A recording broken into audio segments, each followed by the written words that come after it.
Boa tarde, deputadas. Boa tarde, deputados. Boa tarde, Santa Catarina. É com muita alegria que iniciamos mais uma sessão de trabalho neste momento. Sobre a proteção de Deus, declaro aberta a presente sessão. Eu solicito a colega deputada Marlene, secretária ad hoc, que fará o uso da leitura da ata da sessão anterior. Pois não, deputada. Boa tarde, senhor presidente, demais colegas e a todos que nos acompanham. Ata da 103ª sessão ordinária da 3ª sessão legislativa da 19ª legislatura da Assembleia Legislativa do Estado de Santa Catarina, realizado em 19 de outubro de 2021. Presidência, deputados Mauro de Nadal e Nilson Berlanda. Secretarias, deputado Ricardo Alba, Rodrigo Minotto e Laércio Schuster. Às 14 horas do dia 19 do mês de outubro do ano 2021, nessa cidade de Florianópolis, capital do Estado de Santa Catarina, reuniu-se a Assembleia Legislativa em sessão ordinária. Havendo quórum regimental, o senhor presidente declarou abertos os trabalhos e convidou o senhor deputado Laércio Schuster, quarto secretário, para proceder à leitura das atas das sessões anteriores, que, em consonância com o parágrafo 1º do artigo 106 do Regimento Interno, o senhor presidente deu-as por aprovadas. Expediente. O senhor presidente solicitou que se procedesse à distribuição. Breves comunicações. Fizeram uso da palavra os senhores deputados Kennedy Nunes, Gessé Lopes, Sargento Lima e a senhora deputada Ana Campanholo. Grande expediente. Nesse horário, destinado aos partidos políticos, fizeram uso da palavra os senhores deputados Maurício Scodilarque e Sargento Lima, do PL, Adrianinho, do PT, Bruno Souza, Bloco MDB Novo, Dr. Vicente Caro Preso, Bloco PDT, PSDB, Republicanos, e João Amin, Bloco PP, PSB. Ordem do dia. Foram aprovados em turno único os projetos de lei números 376 e 377 de 2021. Ex-ofício, foram aprovados em turno único os projetos de lei número 318 e 335 de 2021. Dando continuidade, foram aprovados os pedidos de informação números 654, 657 a 660 2021, as moções números 893 a 898 e 900 a 909 2021. E os requerimentos números 1785, 1794, 1824, 1835 e 1838 de 2021. O senhor presidente comunicou que a moção número 885 de 2021 foi retirada pelo autor e o requerimento número 1763 de 2021 foi retirado em definitivo da ordem do dia pela perda de objeto. Na sequência, o senhor presidente deferiu os requerimentos 1823, 1825 a 1834, 1836, 1837, 1839 e 1840 de 2021. E comunicou que encaminhará aos destinatários as indicações números 2107 a 2122 de 2021. Explicações pessoais. Fizeram uso da palavra os senhores deputados Ivan Nats, Bruno Souza e Márcio Machado. Nada mais havendo a tratar, o senhor presidente, antes de encerrar a sua sessão, convocou outra ordinária para quarta-feira no horário regimental. Para constar, secretária ad hoc, lavrei a presente ata. Muito obrigado, deputada Marlene. Em consonância com o parágrafo 1º do artigo número 106, eu dou como presidente a ata por aprovada. Solicito a distribuição de expedientes e entraremos em breves comunicações. Deputado inscrito, deputado Gessé Lopes. Vossa Excelência terá 10 minutos, deputado.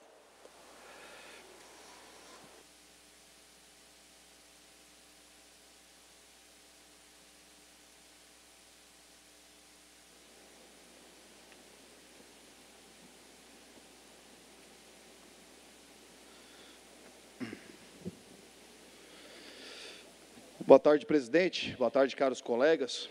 Sou formado em odontologia há mais de 10 anos e eu fico imaginando o que aconteceria comigo se, em um determinado momento, uma live ou uma entrevista, eu dissesse que eu não gosto de atender os militantes esquerdistas, que eu não faço questão. E que, na verdade, a minha vontade de quando eu os atendo é de jogá-los pela janela. E que eu até atendo, porque eu tenho que atender até para saber por que e de onde que sai tanta merda da boca deles. O que aconteceria comigo? Com certeza, eu buscar a cassação do registro do meu CRO, por discriminação. Eu faço lembrar aqui que, alguns anos atrás, a psicóloga que propunha a cura gay teve o registro cassado no Paraná. Trata-se da doutora cristã Marisa Lobo. E você veja que, nesse momento aqui, ela não descriminaliza ninguém. Ela apenas dá oportunidade de pessoas que querem ser atendidas por ela e poder tentar restabelecer a sua sexualidade. Em nenhum momento ela discrimina ninguém, mesmo assim, o CRP cassou o registro dela. Também tem outro caso aqui em Santa Catarina, em Tubarão, a doutora Patrícia Teixeira, psicóloga cristã, teve registro cassado por ser contra a ideologia de gênero. Aqui de Tubarão, ser contra a ideologia de gênero, porque diz que ela foi preconceituosa. Agora, tu ser contra a ideologia de gênero é ser preconceituoso. Um pequeno vídeo, que é muito interessante, inclusive o que ela fala, que eu vou passar aqui.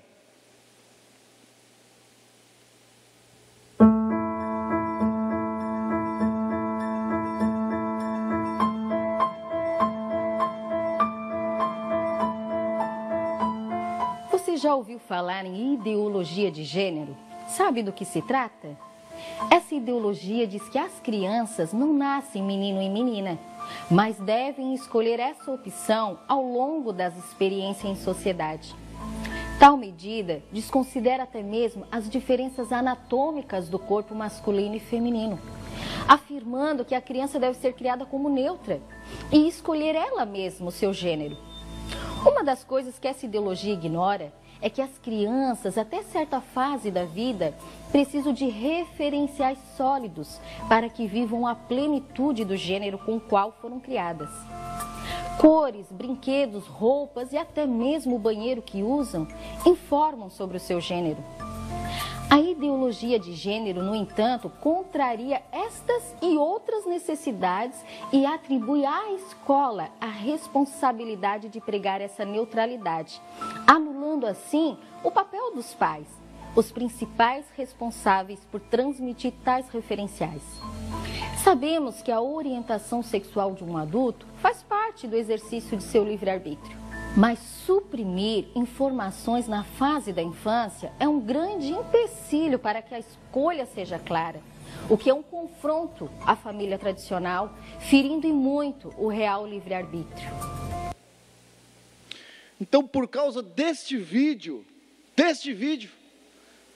que ela foi muito clara, sincera e sem preconceito, ela teve seu registro cassado. Agora, eu fico imaginando, se só por causa disso, elas tiveram seus registros cassados, o que não vai acontecer com esse professor da SESUSC aqui de Florianópolis?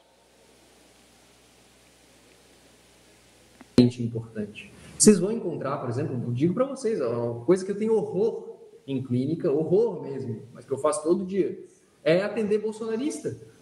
Eu sou uma pessoa de esquerda, sabe? Tenho, meu Deus, uma formação marxista super relevante, trabalho com feminismos há mais de 10 anos, sabe? Para mim, chegar na frente de um bolsonarista é realmente encarar um negócio muito desagradável, não curto. Entretanto, como eu falei para vocês, todo santo dia tem um bolsonarista no meu divã virtual nesse momento, né? Pois, como é que eu faço com essas pessoas, né? A vontade, é claro, que é jogá-las pela janela. Mas não posso fazer isso, né? Eu tenho que acreditar que tem alguma coisa melhor de fazer com elas do que jogar pela janela, né? Então, é claro, o que eu faço? Horas eu atendo, eu escuto, eu inclusive tento me perguntar, né, o que tem nesse discurso bolsonarista que essas pessoas se agarram a isso de uma forma tão apaixonada. O que tem naquela figura que eu acho abjeta, que para essas pessoas... Vocês viram o que esse panaca falou? Disse que odeia ou que não gosta de atender bolsonaristas, que tem vontade de jogá-los pela janela, e menosprezando a inteligência dessas pessoas, inclusive dizendo, tenho formação marxista e atendo feminista, quem precisa de psiquiatra é você, professor. E aí, fica imaginando aquele bolsonarista que já teve um atendimento com esse idiota aí, né? Ver o cara falando isso aí, imaginar que já teve o desprazer de deitar no divã desse babaca, e ficar imaginando que esse cara em nenhum momento queria que ele estivesse ali, que na verdade a vontade dele era de jogar ele pela janela, e tratando ele com menosprezo, ou como um idiota a ser estudado. Foi assim. Imagina a pessoa agora assistindo esse babaca aí, falando esse tipo de coisa, discriminando alguém que pensa diferente dele politicamente.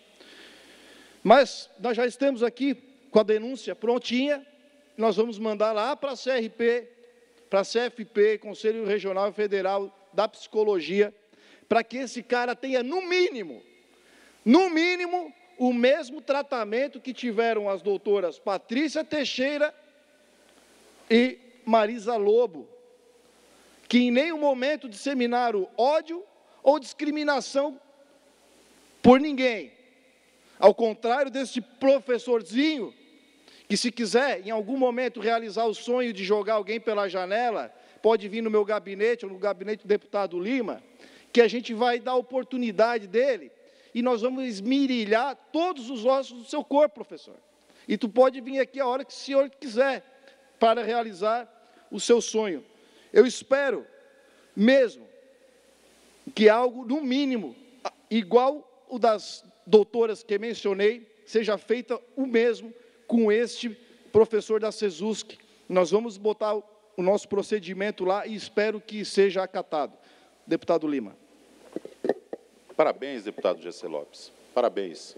Se nós deixarmos ali uma verdade encoberta, ela vai continuar prestando um desserviço à nação. E você está ali realmente expondo aquelas pessoas que não só disseminam, como promovem. Porque quando você dissemina algo, é porque você está conversando e de uma conversa vaza-se algo e acaba disseminando essa informação. Esse vídeo desse sujeito, ele está promovendo o ódio.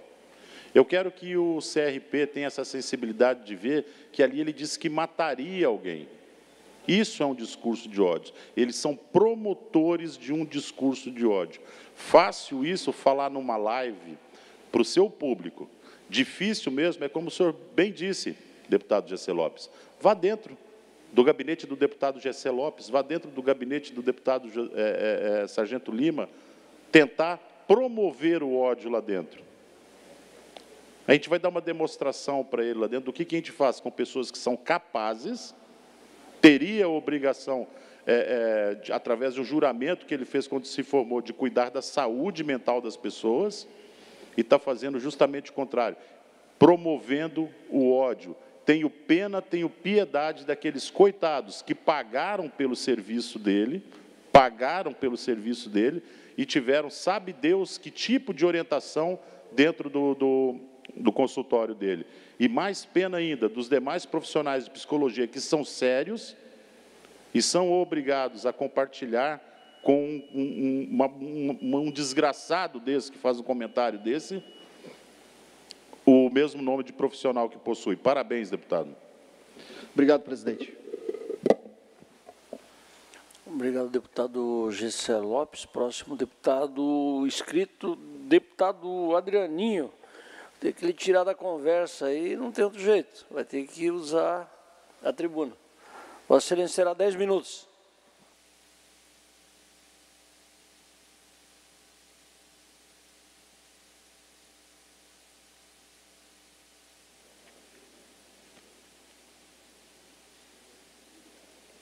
Boa tarde, senhor presidente, senhores e senhoras deputados, deputadas. Boa tarde a todos que nos acompanham pelas redes sociais, pela TV AL.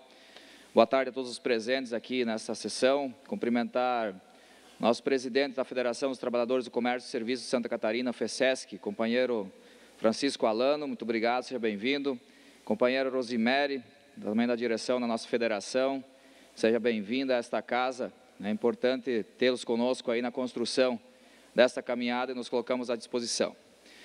Bem, senhor presidente, colegas deputados e deputadas, eu quero aproveitar esse espaço aqui para registrar minha indignação nesta sessão e de milhares de famílias também, que é a indignação do oeste e do meio oeste de Santa Catarina, que foram atingidas mais uma vez por temporais, senhor presidente, na última semana, com fortes chuvas e ventos entre quarta e quinta-feira da semana passada.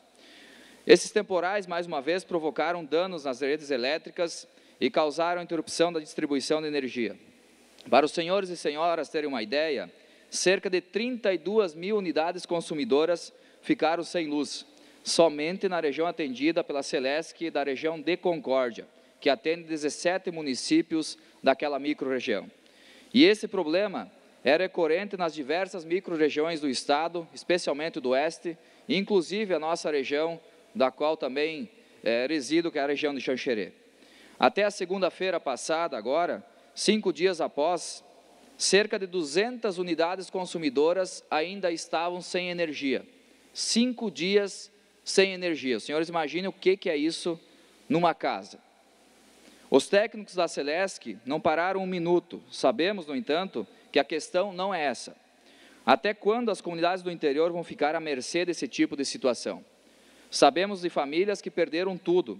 Quantos litros de leite? Quantas aves mortas nos aviários? Quanto prejuízo esses agricultores vão ter que ter ainda com essas quedas de energia? Essa cena tem se repetido em toda a nossa região. Eu, que sou filho de agricultores familiares, que meus pais vivem na agricultura, também já passei por isso, inclusive minha família também foi afetada nesta última queda de energia. É muito triste. Mais triste ainda é saber que, se der um novo temporal, essas famílias novamente serão prejudicadas. Prejuízos que sabe-se lá quando serão ressarcidos, ou sequer não serão ressarcidos. O prejuízo não se recupera, é o sustento dessas famílias e o desenvolvimento econômico do estado que está colocado em risco. Lamentável, eu sei que esses números de vocês, senhores e senhoras, deputados e deputadas, já questionaram os investimentos da Celesc nas redes em todo o estado. Mas essas famílias estão precisando de uma ação efetiva por parte da Celesc aqui de Santa Catarina. Somente em 2020, a companhia, a Celesc, faturou, ou seja, teve um resultado de 518 milhões de reais. E os investimentos aonde estão? É urgente a necessidade da mudança dessas redes monofásicas que passam nas grandes regiões do estado para redes trifásicas, que são mais estáveis e conferem maior qualidade no fornecimento da energia, bem como a mudança dessas redes que passam no meio das propriedades, onde acontecem os principais problemas, como as quedas de galhos e de árvores nos temporais, fixando-as nas margens das estradas de acesso às propriedades, para quando acontecer algum incidente, facilitar o conserto e fazer esse conserto com urgência. Da mesma forma, solicitamos para que a Celesc, através de uma indicação, celebre um termo de cooperação com os municípios para que, em caso de emergência, os municípios possam dispor das máquinas, da estrutura municipal, para auxiliar as equipes, tanto terceirizadas quanto equipes próprias da Celesc, para restabelecer o quanto antes a energia nos mais variados municípios do estado. Senhores e senhoras, também tenho a destacar que estamos dando entrada nesta casa, nesta data, a um projeto de lei que altera a Lei 16.834 de 2015, que institui a política estadual de apoio ao cooperativismo. O objetivo é garantir a constitucional liberdade das associações, desobrigando assim as cooperativas à filiação à Organização das Cooperativas de Santa Catarina, ao SESC, ou a federações, confederações ou qualquer tipo de organismo estadual e federal. Hoje, esta lei estadual em vigor contém dispositivos que a Lei Federal 5.764 de 71, que define a Política Nacional do Cooperativismo, que institui o regime jurídico das sociedades cooperativas, no entanto, impede a garantia o direito constitucional à liberdade de associação. Sabemos que esse direito fundamental à liberdade de associação e de criação de cooperativas estão inseridos na Constituição de 88, cristalizados já pela prática social que já alcançou além do mundo jurídico, uma realidade prática, objetiva, produtiva e institucional. Na prática, senhores deputados, senhoras deputadas, as cooperativas catarinenses são obrigadas a registrar-se na Organização das Cooperativas do Brasil, ou na entidade estadual, que aqui no caso, ao SESC, para poderem atuar, como muitas delas acabam não tendo essa filiação, e assim ficam fora do sistema, fora das políticas públicas, inclusive implementadas pelo governo do Estado. Dessa maneira, infelizmente, esse sistema não se desenvolve a diversidade do cooperativismo e acaba prejudicando muitos catarinenses. Para os senhores e senhoras terem uma ideia, o programa Troca-Troca, desenvolvido pela Secretaria de Estado da Agricultura e Pesca, somente as cooperativas com filiação ao SESC podem operar no programa, excluindo centenas de cooperativas de agricultura familiar e camponesa no nosso Estado. Nosso foco, e que fique bem claro aqui, não é acabar com o que já está funcionando, mas incluir estas cooperativas que, por força da lei existente, estão fora das políticas públicas oferecidas e implementadas pelo Estado. Assim, tais benefícios serão estendidos a milhares de agricultores familiares em todo o Estado de Santa Catarina. Portanto, senhores e senhoras, nossa alteração na proposta do projeto de lei corrige esta lei estadual à luz da constitucionalidade, corrigindo, sobretudo, uma grande e injusta exclusão de diversas entidades cooperativadas e nenhuma outra organização estadual ou federal, mas também aquelas cooperativas filiadas à União Nacional das Organizações Cooperativas Solidárias, a Unicopas. Hoje, a OCB, que é a Organização das Cooperativas do Brasil, é uma entidade que congrega cooperativas brasileiras de diversos ramos, mas não reflete toda a diversidade existente na sociedade como uma realidade fática do capital e do trabalho. Além disso, a OCB também exerce a representação sindical patronal das cooperativas, assumindo todas as prerrogativas da confederação patronal. Segundo a própria entidade, a diminuição na quantidade de cooperativas singulares se dá em função de um movimento de mercado para ganho de eficiência em escala com redução de custos, caminhando para fusões e incorporações, os grandes conglomerados.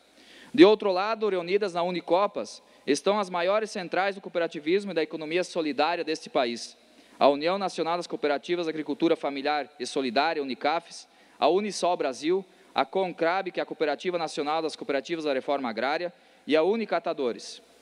Hoje, a Unicopas agrega 800 mil trabalhadores e trabalhadoras e representa mais de 2.500 cooperativas também associadas.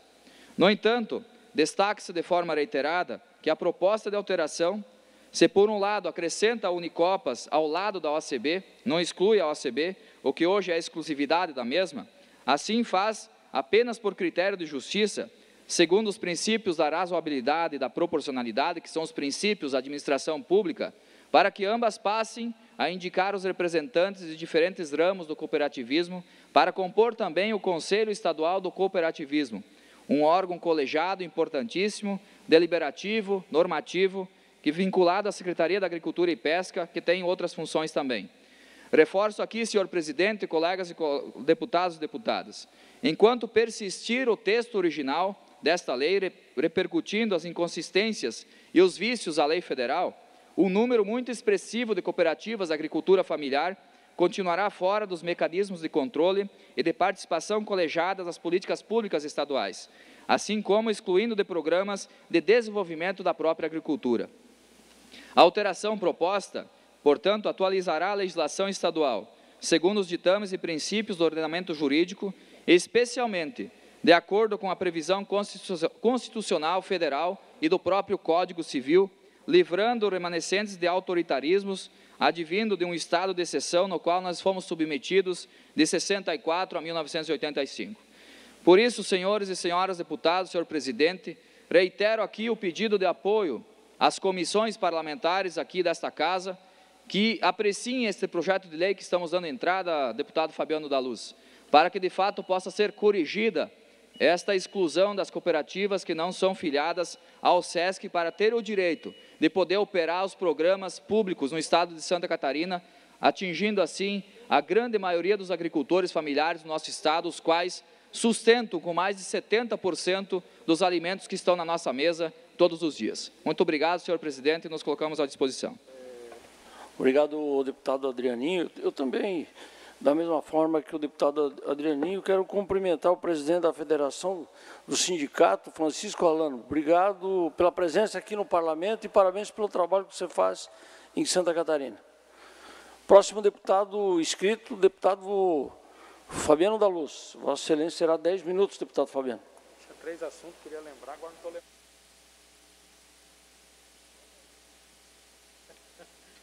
Lembra? Boa tarde, senhor presidente Nilson Berlanda, deputadas e deputados, a todos que nos acompanham.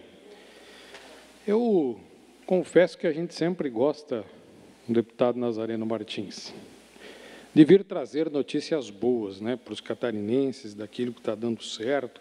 Como hoje pela manhã nós tivemos reunião da bancada do Oeste, nos foi apresentado pelo secretário de Estado da Agricultura, o Altair Silva, os investimentos que estão sendo feitos nos programas Proágua, que estão chegando à cifra dos 96 milhões de reais, quase atingindo a meta dos 100 milhões de reais, isso é muito bom. Mas, por outro lado, tem um assunto que a gente vem debatendo aqui, deputado Silvio, e o senhor vai entender o que eu estou falando. Nós estamos falando tanto da questão das rodovias federais, e eu fui surpreendido na semana passada com a informação de que o governo federal cortou as contrapartidas que ia dar no recurso do governo do Estado na aplicação das obras federais. Ou seja, os 465 milhões que o governo do Estado está colocando nas rodovias federais, lá na 280, na 470 e na BR-163, são só esses os recursos que vão ser aplicados nas rodovias. 100% das obras federais de Santa Catarina vão ser feitas com recursos do Estado de Santa Catarina, porque o governo federal decidiu cortar, inclusive, as contrapartidas. Nós não vamos ter nada do governo federal em Santa Catarina. E aí eu sei que muitas vezes as pessoas, tem os bolsonaristas, né, que são apaixonados pelo Bolsonaro e tal e coisa e tal, e os filhos dele, né?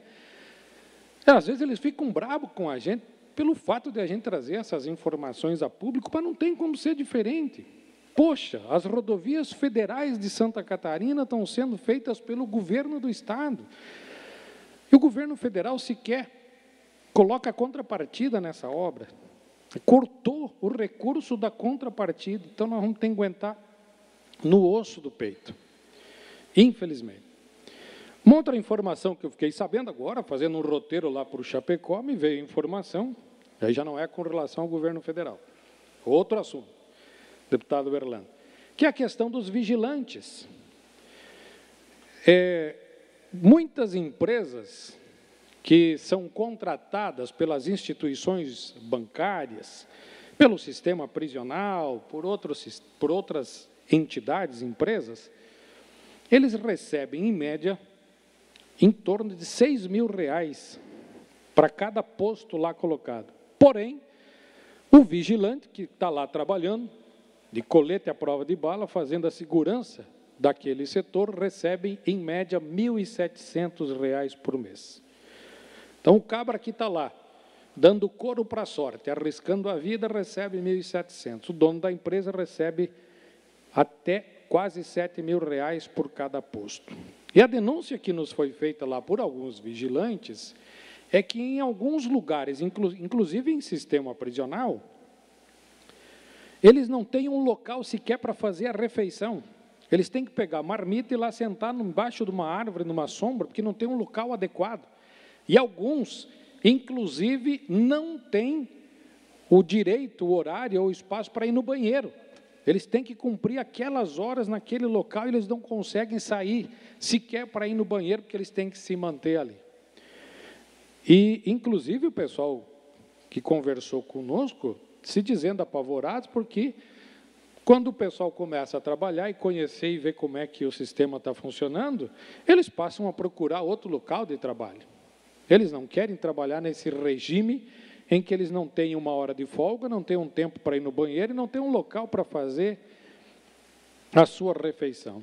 Então, isso é uma situação muito preocupante que está acontecendo com os vigilantes e é algo que a gente precisa tomar muito cuidado e ter toda a atenção para a gente evitar de criar um constrangimento para algumas categorias, justamente por esse descaso. A gente sabe que a terceirização, em alguns casos, ela é importante, ela ajuda, ela suporta, mas também a condição mínima do trabalhador, o direito mínimo do trabalhador precisa ser preservado. Não é só o direito à vida, receber um salário digno, mas a ter condições de trabalho, ter um horário para que ele possa fazer sua refeição em um local adequado para fazer sua refeição. Isso é dar dignidade para as pessoas, isso é um gesto de humanidade que a gente precisa também corrigir. Então, são coisas que a gente, no andar, no dia a dia, a gente vai recebendo todas essas informações, todas as denúncias, a realidade que vem sendo colocada. A gente vê que o povo está sendo cada vez mais massacrado, que a gente não via há muito tempo. O aumento da pobreza, o aumento da miséria, realmente está crescendo no Brasil, as injustiças vêm crescendo e a gente precisa ter muita força para poder ajudar a tirar essas pessoas da situação extrema pobreza em que estão vivendo. Obrigado, presidente. Obrigado, deputado Fabiano da Luz. Não havendo novos deputados inscritos, passaremos então agora ao horário destinado aos partidos políticos. Primeiro bloco do dia, PP-PSB, por 7 minutos e 30 segundos. Bloco PSD-PSC, por 9 minutos. Partido dos Trabalhadores, por 6 minutos. Bloco MDB, Partido Novo, por 15 minutos.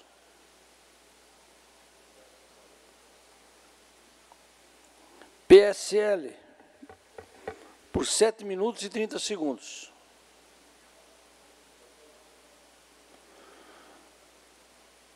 Partido Liberal, PSL, Partido Liberal, colega de partido, deputado Sargento Lima. Vossa Excelência será 7 minutos e 30 segundos, deputado.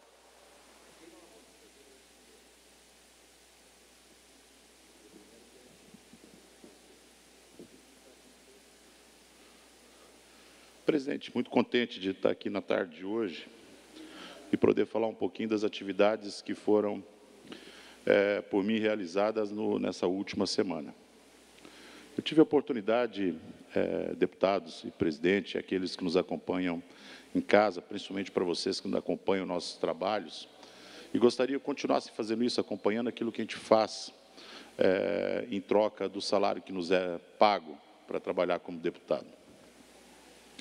Estive em várias associações de moradores, em várias reuniões onde acontecem, colégios, onde aconteceram reuniões de conselhos comunitários de segurança, inclusive em câmaras de vereadores, que foi o caso de Pissarras. E nós escutamos num coro uníssono uma necessidade muito grande de que seja observada a questão da distribuição do efetivo da Polícia Militar no estado de Santa Catarina. Vou falar diretamente da nossa região, da Munesc, da nossa Ampla Norte, deputado Silvio Drevik, que tem chamado muita atenção.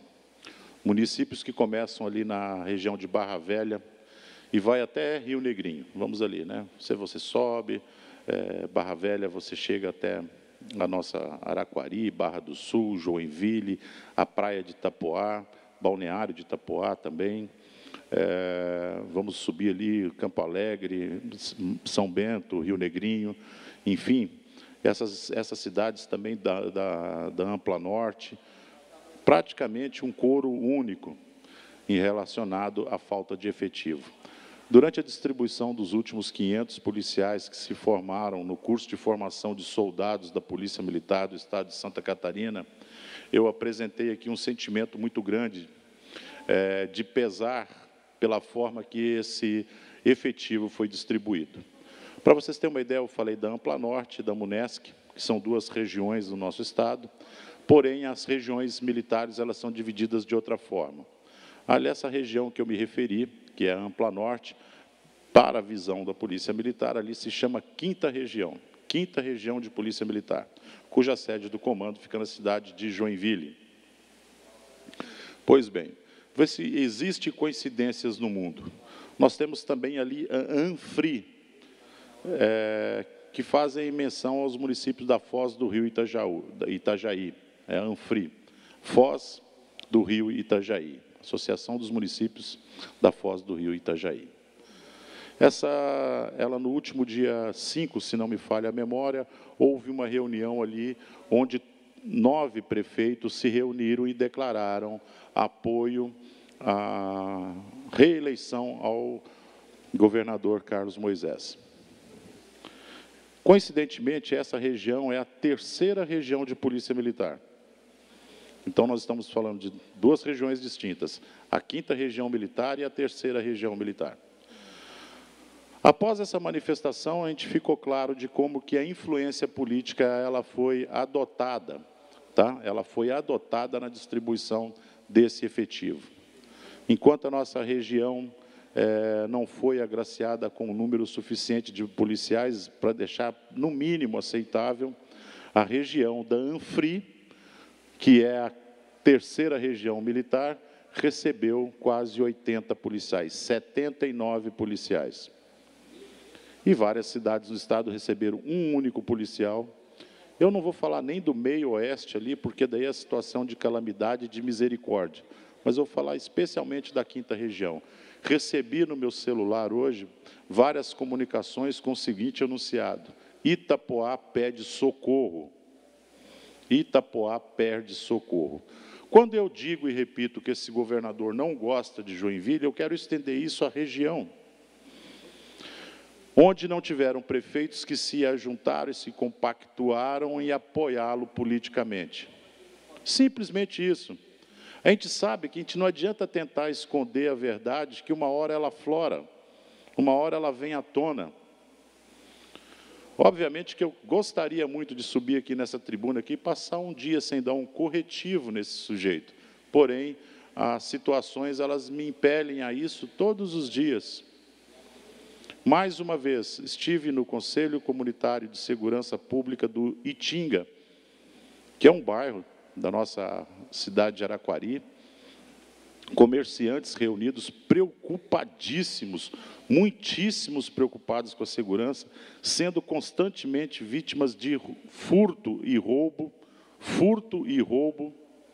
uma região que até então ela tinha uma certa tranquilidade. Região de Itapoá, que está prestes aí, Itapoá, que está a um passo de iniciar a nova Operação Veraneio, eu fico só pensando de onde que vai se tirar policiais para mandar para a Operação Veraneio.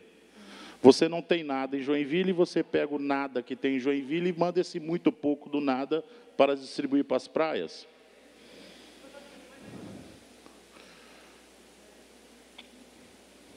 Mais uma vez repetindo, a 5ª região, que é a Amunesc, não recebeu nem uma terça parte do que recebeu a ANFRI, que é a 3ª região de Polícia Militar, terra de 3 ex-líderes de governo, terra onde 9 prefeitos anunciam seu apoio ao governo do Estado. Essa influência política, ela é a desgraça desse Estado, é a desgraça desse país. Foi ela que nos trouxe a derrocada de chegar num ponto de quase perdido que nós chegamos em 2018. Graças a Deus, nós estamos começando, numa escala de governo federal, vamos caminhar para governo estadual, vamos caminhar para a liderança nos municípios, para engrossar essa fileira de pessoas que assumem compromisso com a tecnicidade, e não de um espertalhão que no seu discurso para amealhar votos utilizou o discurso dizendo que não ia usar a influência política para tomar decisões e queria usar a tecnicidade, discurso feito esse a 40 centímetros de distância de mim, em cima de um trio elétrico lá na cidade de Joinville. Me lembro bem desse dia, que iria utilizar da tecnicidade. e não ia utilizar da política partidária para tomar decisões relativas à segurança, à saúde e à educação do catarinense.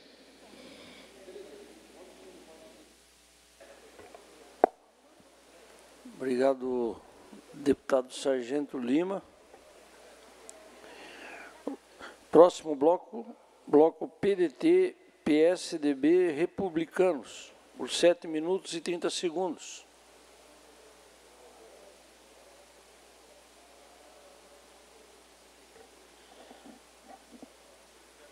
Esta presidência volta e chama o Partido dos Trabalhadores. Conversei com a deputada Luciane Carminati, onde ela fará uso da palavra por 7 minutos, por 6 minutos, deputada Luciane Carminati.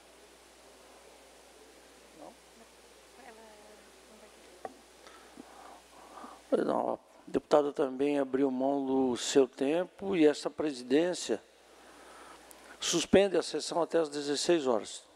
Está suspensa a sessão.